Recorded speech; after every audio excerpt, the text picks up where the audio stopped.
It's customary that we ask our guests if they have any ghost stories or paranormal experiences. Of course I do, yes. Ghost story, UFO encounter, unexplainable shit, whatever you got. Well, my brother and I have talked about this because my brother has his own YouTube channel and whatnot. It's called The Stevie Weeby Show.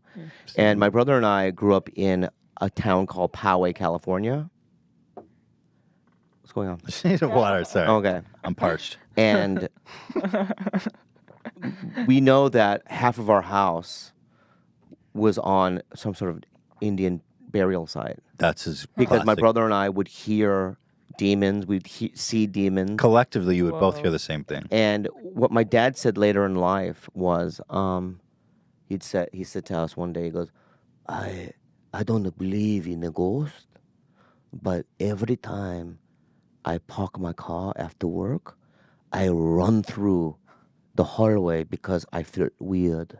Really? He felt, but that's where my brother and I's bedrooms were. He just left you in Yeah, the so he trenches just with all the left us ghosts in the fucking running ghost- past Yeah, your yeah. bedroom. But my dad would run past our bedroom. You used to see your own dad running Yeah, because of the fact that he felt an evil presence there. In fact, one day I thought I was possessed, and for me to get out of it, I jumped into the swimming pool. Yeah, we had a swimming pool. We did pretty good in life. Killer. But yeah, Not good enough to get an unhaunted house. Yeah, then when we moved out and it stopped.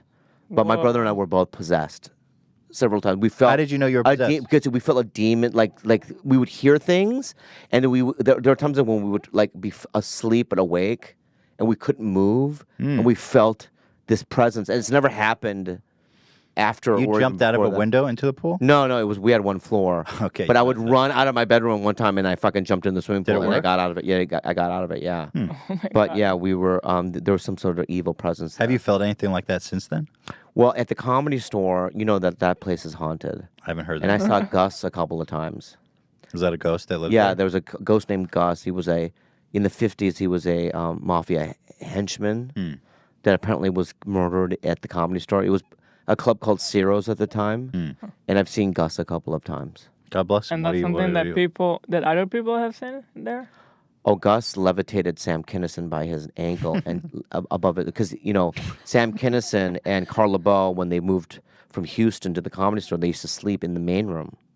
And one night, and this is what I heard from Carl LeBeau, because obviously Sam Kinison is dead, that one night he woke up and that Sam Kinison was levitated by his ankle upside down. Yeah. Huh? I could tell, next, if I ever do this podcast again, I can tell you a million stories that happened there. Really? Yeah. So But we've been 2 hours deep. When and you I'm saw hungry. the ghost, just out of curiosity, how did it?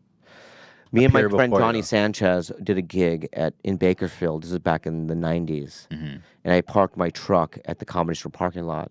At 4 in the morning, when Johnny dropped me back off at my car, we looked up, and there's a window on the top floor. We looked up, and we saw a faceless man wearing a top hat with his hands against the window looking at us. Yikes. And then we looked at each other, screamed. We looked back up. He was gone.